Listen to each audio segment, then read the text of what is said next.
Hi, welcome. For those of you who are not familiar with me or my practice, my name is Megan Ward, and I'm a certified coach specializing in emotional resilience. So, who out there knows what emotional resilience is? Well, essentially, it's learning how to respond to challenging people and situations in ways that really honor our authentic selves, but still allow us to create win-win solutions. In addition to being an emotional resilience coach, I'm also an expat single mom, and my background is in business development and public health. Now, I'm going to be making lots of videos that are designed to help you navigate a variety of life's challenges. So if this video or any of the others that I'm making speaks to you, subscribe to my channel, and then that way you can stay updated. So today we're going to be looking at how to say no. Raise your hand if you've ever been in a situation, or you find yourself in one currently, where you weren't able to say no. I mean, I would guess that everyone out there is raising their hand. So there are two primary reasons that we can't say no. And we're going to walk through that in detail. And then we're going to look at how we can change our perspective to give ourselves permission to say no in a way that honors our needs and is also very lovingly delivered to the other person. So let's dive right in. The first reason that we can't say no is because of all the shoulds and the musts and have tos that float around in our head. We adhere to a set of unwritten rules, and they guide our lives most often unconsciously. Now, when these rules correspond to our strengths and our values, well, then they serve our reality and they serve our sense of self. But when the rules are outdated, the ones, that were formed in childhood or they were dictated to us in childhood, they're the ones that we often continue to follow blindly, and they block our reality and they block our sense of self. So unconsciously following this rule book can create a conflict between what we were trained to do by our family and by society, and then what we need to be or who we need to be now to feel a sense of empowered agency. Now, having lived by these familiar codes, and they're unconscious in our heads, right, for so long, we often don't stop to reflect before we automatically bow to the should that goes off in our head. And these shoulds accompany our every decision.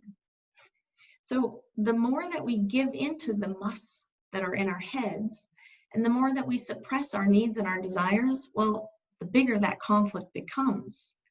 And as that conflict grows, the accompanying emotional reaction gets even bigger and more enmeshed in our thinking, right?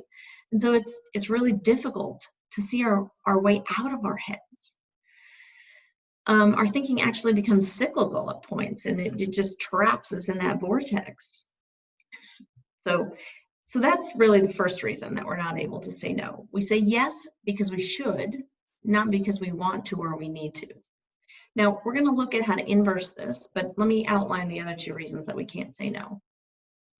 So another reason that we continually say yes, which really drains our resources and depletes our energy, oh, and Lord, at times creates the most suffocating boredom because we've said yes to situations that don't serve us. We do this, we say yes because we don't believe we can say no. And this belief in our capacity to say no and to be able to generate a positive outcome, it can be broken down into three core parts. So the first part is it's based on our self-esteem. We believe that we don't deserve to have needs, and those needs and wants that we have, they conflict with really what's expected of us. And then secondly, we have fears. We don't think we're going to be able to bear the confrontation that we believe will be required if we say no. And we think, in short, if we say no, we'll lose our place, right? We'll lose our tribe. We won't belong. No one will like us. So the third reason, or the third core piece, is our emotional response. We believe we won't be able to bear the emotion that comes with it. When we even think about saying no, our systems are flooded with guilt. And then that's a disagreeable emotion for me. So, we try to immediately escape by saying yes. So I feel that guilt and I say yes, whatever the request. So our most frequent response to this conflict of should versus need want is to protect the reality that we know.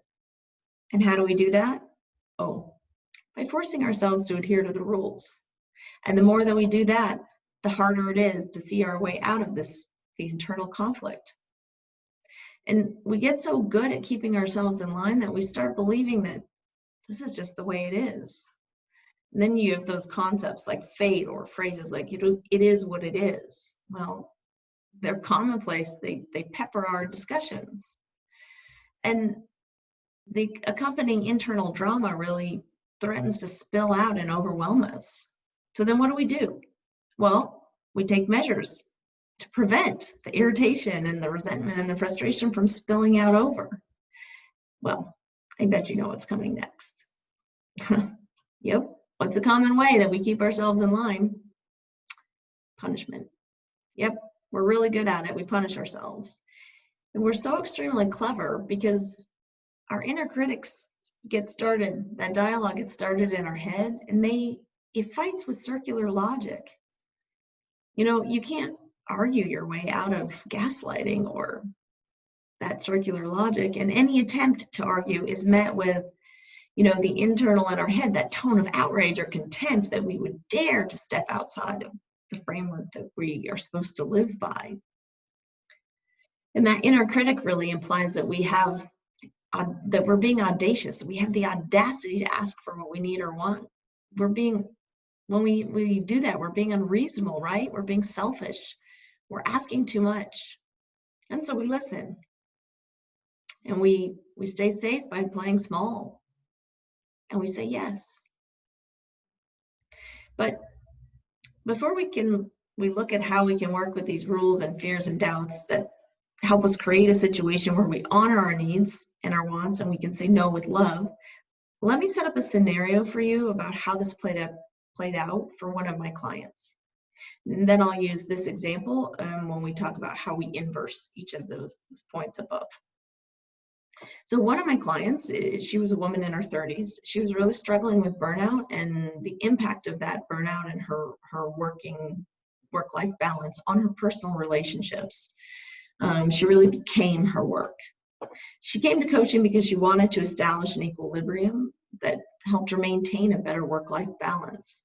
But even though she was aware of the issues and her desire for balance, she consistently continued to say yes rather than no when she received requests from work. Now, she wanted to explore why she wasn't taking action. And through our work together, she discovered that she very much defined her self-identity entirely through her work. None of the other parts of her life figured in her measurement when she considered how valuable she was. And so when she took stock of her self-worth, it was only her work that counted. Her artistic talent, or she made jewelry, and the other roles that she played. She was a mother, she was a sister, she was a friend, and she did volunteer service. None of that counted when it came to how valuable she considered herself. And that self-identity was very much for her created from early role models and growing up in a society that valued hard work and measured success by using title and income and degrees as the major markers. And, she had always followed the rules and she'd achieved all of those measurements, those external measurements of success. But she absolutely, when she came to coaching, she felt dissatisfied. She was tired all the time. She didn't feel like going to work. She didn't have enough energy to exercise or see friends or make her jewelry. And she was frequently sick. And she did recognize that the work actually depleted her motivation, and she felt crushed by, her sense of being overwhelmed. But this recognition, the awareness that she had about this, wasn't actually translating into actions that served her. And she continued to say yes to last-minute requests that require that she go way above and beyond, the requirements of her job. And it set her up for failure because there were shifting expectations and responsibilities associated with these last-minute requests. Now, even if the specifics of this story aren't really accurate, how familiar does this sound? I mean, I'm raising my hand because while I don't make jewelry, the feelings and the desires that we talked about, they resonated really deeply for me. So that inability to say no, it sets us up for a lifetime of disappointment. But let's talk about how to inverse these patterns. I mean, they're so familiar and ingrained and habitual, we forget, we don't even notice that they are powering our operating systems. So I'm going to use that example that I just went through to illustrate kind of specific points as we look at how we can connect our systems to new power sources. So first, let's dig into the rules that we abide by. What are yours? What rules guide your life that you unconsciously accept with sort of the capital T truth, right?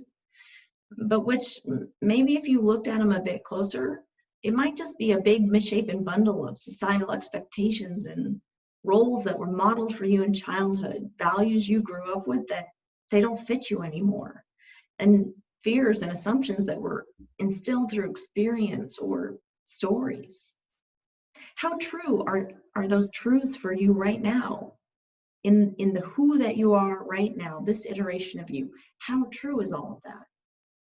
So one of the things I found most familiar in my client's story was the tendency to define myself by my work. When I reflected on my worth, I consistently excluded that I was a rock climber, I was a mother, I was a friend, I was a practical joker, and I was a traveler. Anytime I engaged in these activities, and these activities really enriched my life, they gave me a fuller experience and I was satisfied. But it meant that I wasn't engaged with my work. And this pattern really led me to feel less satisfied by life. It also set me up for failure because, as with my client, saying no to work created a conflict in my self-identity. And that really implied that I was less valuable. Understanding what shapes and drives these perceptions really helps us understand how they came to exist, why they might be out of alignment with our current self-concept. And then from there, we can decide how we want to shape the framework by which we're going to guide our decisions around saying yes or no. So take a moment, grab a pen and a piece of paper, and think about the last time that you said yes. And think about whether you felt like you resented or regretted it. Think about an area of your life in which there's conflict between what you feel is your duty and what you really wanted to do. And use that to write down the 5 or 10 rules you used in that moment to decide, to guide your decision making. And then once you've written them down, reflect on how true they are for you in the current iteration of your identity. Where they are not true, write a rule that reflects how you want to live now. So for example, my client wrote, "I am what I do." And I think by that she meant professionally. She was her job. And she decided that she'd be full of regret if she didn't update that rule to better reflect, what she wanted from life. So she changed the rule from "I am what I do" to "I am the sum of all my parts." But one key thing here was that in changing the rules, she also had to change the metrics that she used to measure her success. Her sense of self-worth, it was previously based on a sliding scale of impossible targets as work requests came in last minute and she, was unable to meet expectations. But now, she set this "I am the sum of all my parts" and changed the metrics to really account for what was important to her and assess talents like making jewelry, things she had formerly discounted. And as her sense of self-worth and her self-identity broadened, then saying no, it became easier because it didn't imply that she was less than. So every time she was triggered by a last-minute work request, she was able to step back and look at the context of the request and then also how it was delivered, because that's important. It allowed her to be able to notice that many of the requests that were made were outside of her remit, and they were delivered using this really hyper-emotional language that elicited traditional feelings of guilt. And it flooded her system with cortisol and adrenaline, And then, of course, that incited her inner critic to pop up and start shouting, "Who are you to say no?" And so when she took the time to step back and play an observer role, which she was able to do specifically because she had started to change her rules and she had started to change how she measured her value and her definition of success. And so creating that positive aspect of her personality and becoming the observer and noting the broader context allowed her to kind of step back, evaluate the request, and then even when the request sparked the negative emotions and the self-doubt, she was able still in the moment to say no, and then to offset any stress that still arrived with that, with the positive emotions and the sense of pride that she took in the other areas of her life. However, her ability to say no, well, that didn't come overnight. And it wasn't built on only changing the rules.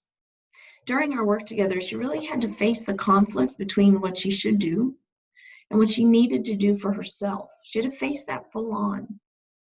And that meant finding the courage to face her fears, which is the second part of how we say no and how we do it from a place of love and from a place of caring. So my client walked around with such a sense of overwhelm and stress from her job that she absolutely avoided recognizing it. She avoided assessing it because that crushing weight, it was scary.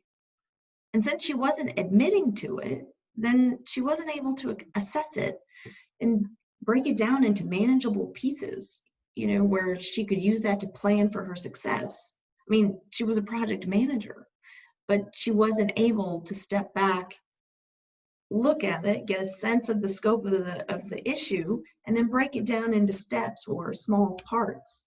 Instead, she ignored it. She didn't speak about it. And then the weight of everything just increased with every yes that kept coming out of her mouth. And so her fears that she might quit if she looked at it, or she might refuse to, if she stopped saying yes, where would she be then? Who would she be? She might fall apart. Or, if she said no, then no one would like her. And so that really kept her paralyzed because she didn't look at it. So when fears come into play, there are a couple ways that you can tackle them, but everything starts with acknowledging what is. You have to be willing to look at the cliff that you feel you're about to fall off of.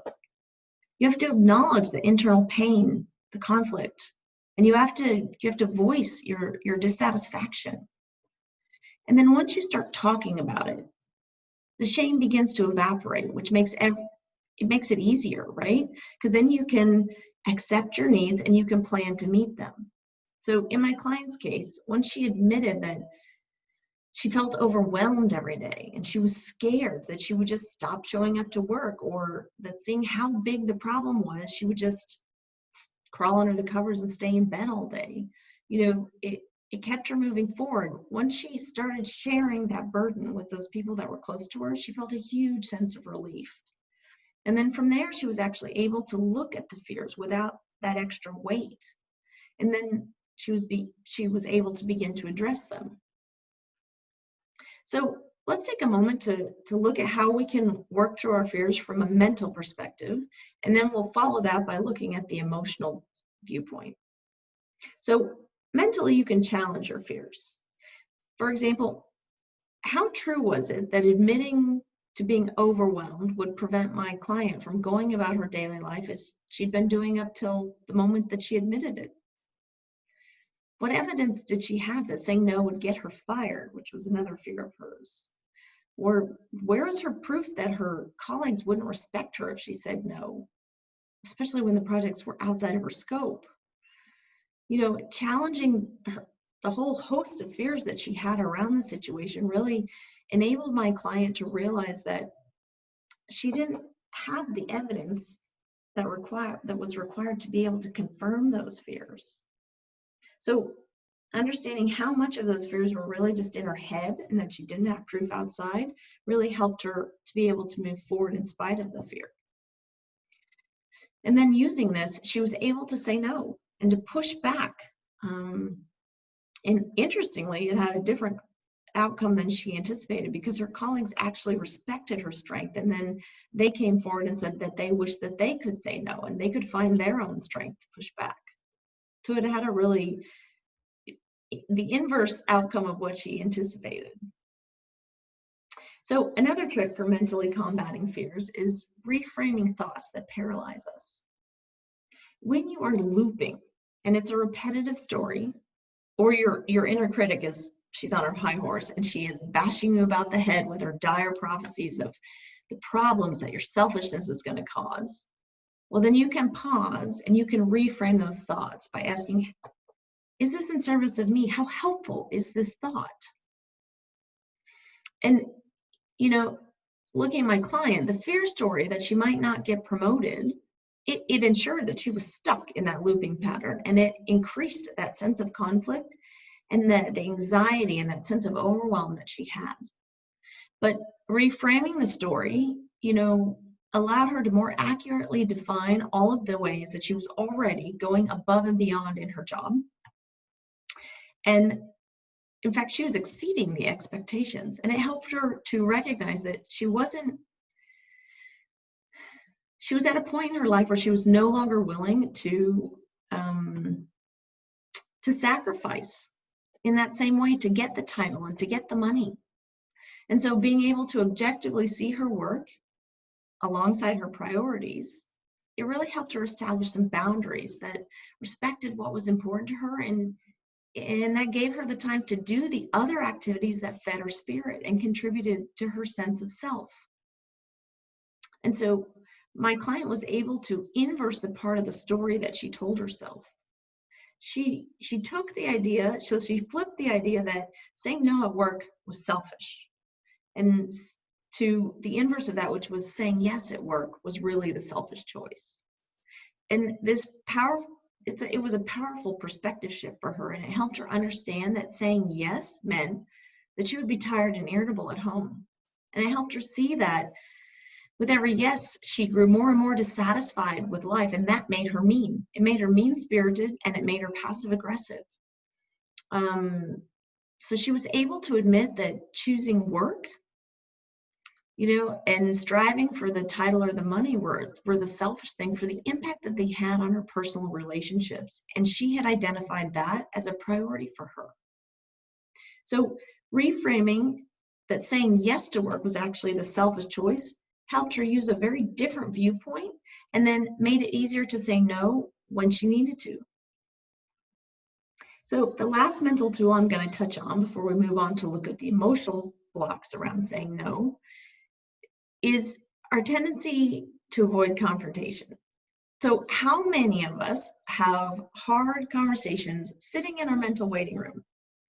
And we spend a lot of time in this place, and we spend a lot of time looping through the defensive or aggressive conversations that we think we're going to have with the other person. And in these conversations, we might feel a sense of self-righteousness or a sense of victimhood or outrage, right?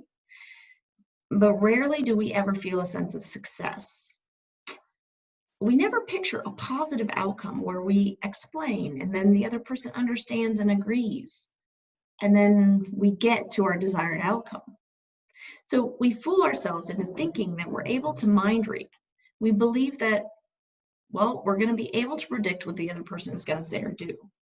And believing this traps us into a very limited range of scenarios. And we, looking at those scenarios, we have less than a 50% chance of being right.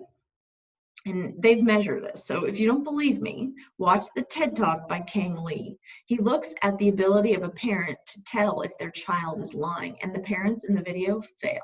They fail big time. With my son, I fail too. So we're not actually able to mind read and predict what the other person is going to do and what they think and what they feel, but we believe that we do. And so when we think that, and we think that we know how they're thinking and how they're going to respond, and when their reactions in our mind are never positive, our mental looping never arrives at a positive outcome. So we believe that we are not able to control the situation with a good outcome. So for me, that makes absolute sense. It's no wonder that we avoid the confrontation. But what we could actually do is, instead of looking at the other person or the circumstances, we could confront our fears and our limiting beliefs. And one way that we could do that is to do a visioning exercise. So you start by envisioning the outcome you want, and then you make that as real as possible. So we take a negative outcome, right? And we make it very real to ourselves. We feel that sense of injustice so much that our nostrils flare and our chests get tight. But what's cool is that we can take our ability to live in the what if and make that absolutely real. We can take that and upside down it, inverse it, so that you're living in the positive version of the unpredictable outcome. So when you flip that and you live in the positive version, that actually has an impact physiologically on yourself. So you slow your heart rate, you produce more dopamine, you lower your body temperature. And these physiological changes help influence your ability to create a story that serves you, one in which you're able to then change how you show up in the moment. So essentially, the more real you can make the story, and the more frequently you choose to live in that reality, well, then the easier it is for you to walk confidently into a situation that you've been avoiding, a confrontation where you need to say no, you don't want to, and so you've just done everything in your power not to face it head on. But if you change that and you live in a reality where the outcome is positive, and you walk confidently into the situation, then you can say no, and you don't feel the negative emotions of guilt or fear or shame around saying no. And you're more likely to be able to say no in a calm and respectful way that honors your needs and honors the other person as well. So let's move on to the third part of saying no with love. Now, this part really involves learning to sit with our emotional response. So besides confrontation, who out there avoids uncomfortable feelings? Yep, that's my hand raised. I've been in a lot of situations where I couldn't say no because I couldn't stand the feeling of guilt that came with it. So it was so much easier to continue to say yes in these situations than it was to lean in and navigate that tangled ball of messy feelings. And so for years, and I recognize this a lot in my clients too, that tangled ball just gets larger and larger as we layer more and more, pain onto it. Because every time we say yes, the weight of things or the resentment or the frustration, that increases. And so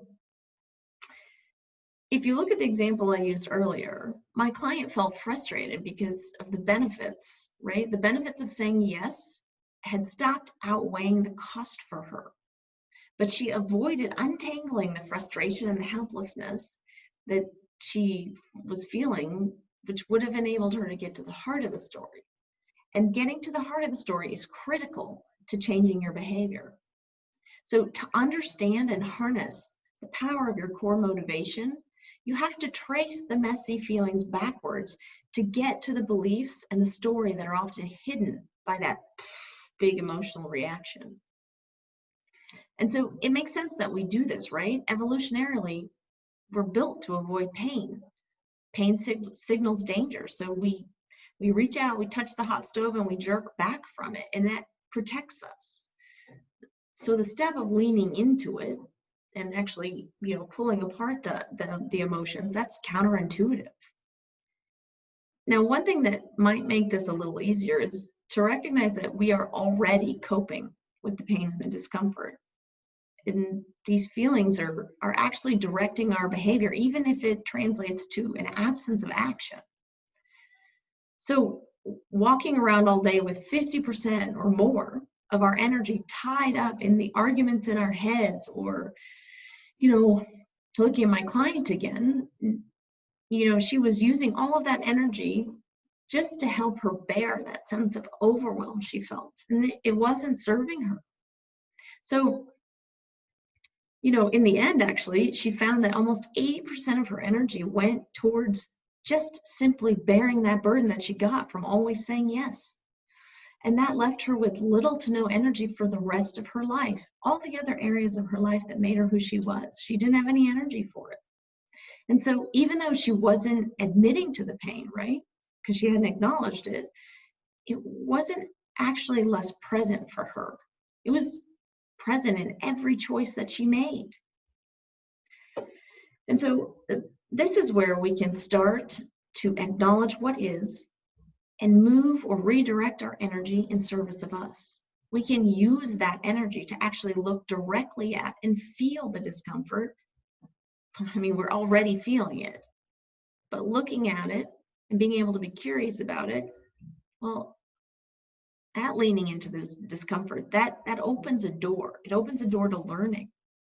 And that learning then it gives us a toolkit, because as we're deconstructing the stories and beliefs, and then we rebuild them with stories and beliefs that serve us, the rules that serve us, well, that opens the door to change.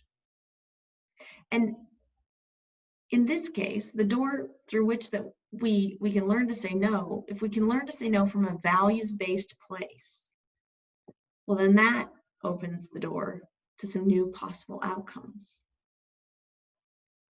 So we covered a lot in this video. Let me quickly recap, and then I'm going to share one final thing that will really help you support your ability to say no authentically, firmly, but also generously and kindly for other people. So just to quickly recap, there are two primary reasons we can't say no. We don't say no because we're following those unwritten rules in our head that don't serve us. And then we don't say no because we don't believe we can find it within ourselves to say no.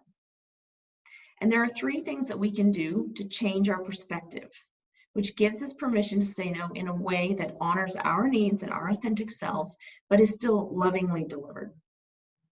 So first, we can become aware of, and if needed, you can rewrite the rules that you're using to guide your life. Secondly, you can identify and face the fears that you have related to saying no. Validate them, sit with them, and then challenge and reframe them. And then take time to get into, to really live in the reality of that reframing, that new perspective. Vision your success at saying no, and then use that vision to create the reality that empowers you to take action the next time the opportunity comes up for you to say no. And lastly, don't shy away from the emotion. Recognize that you are already feeling it, and then redirect that energy that you spend pushing away the feeling to learning about the feelings. This learning is going to really help you open doors to new possibilities. So in closing, I will just touch on boundaries and how they relate to saying no. So Brene Brown, who's a shame researcher and a storyteller, and I love her. I think she's brilliant. She's out of the University of Houston in Texas. And she does research around shame, and recently she shared on a podcast, there's also, I think, a TED Talk on it, that she did some research recently where she hypothesized that the most generous people in the world, the ones that give of themselves constantly, the Mother Teresa's, the Dalai Lamas, well, they were able to say yes and to give of themselves constantly because they were selfless. That was her hypothesis when she went into this study. So in her research, while she was researching this, she interviewed hundreds of world leaders, and they're world leaders of that caliber, right? So across the world, everyone would identify Mother Teresa as one of the biggest givers in the world. So she measured, she put together criteria, and she pulled leaders, world leaders of that caliber. And then she related, actually, in the podcast, that she was shocked by what the data revealed, because it revealed that she was 100% wrong. The world leaders were able to be generous and giving, not because they had this trait of selflessness, but because they were able to say no. I find that so cool. They had taken their, they all had rock solid boundaries that ensured that they were able to safeguard that energy and the passion that they poured into their work. And she found that they said no like it was their job, like it was their business. And so following that discovery, she coined a term called BIG. So BIG means learning to set boundaries, that's the B, that allow you to show up in your integrity. So they honor you. What is acceptable for you? What do you need in the moment? And what works for you, but in such a way that allows you to guard your energy and continue to be generous, which is the G, to others. Thank you so much for listening today. I really appreciate the time that you took, and I wish you courage and persistence as you retrain yourself to say no with love. And I also challenge you to think of one situation where you'd really like to say no, but you feel too bad or you think that your colleagues won't like you if you say no. Work through this process. Write new rules that work for you. Sit down, manifest your vision, and then use that to say no firmly and kindly. And then come back to the comments on the page and celebrate your success so we can celebrate with you. But also don't stop there. If you get stuck in the process or you get frustrated or something's not working, comment on that too, and then we can figure out how to get you unstuck. So if you'd like to learn more about this theme, or you want to schedule a private discussion with me, contact me on my website. My website is www.meganwarrencoaching.com. And while you're there, you can read the blog post that's related to this topic if you're interested for further information. I wish you a wonderful day. Be well.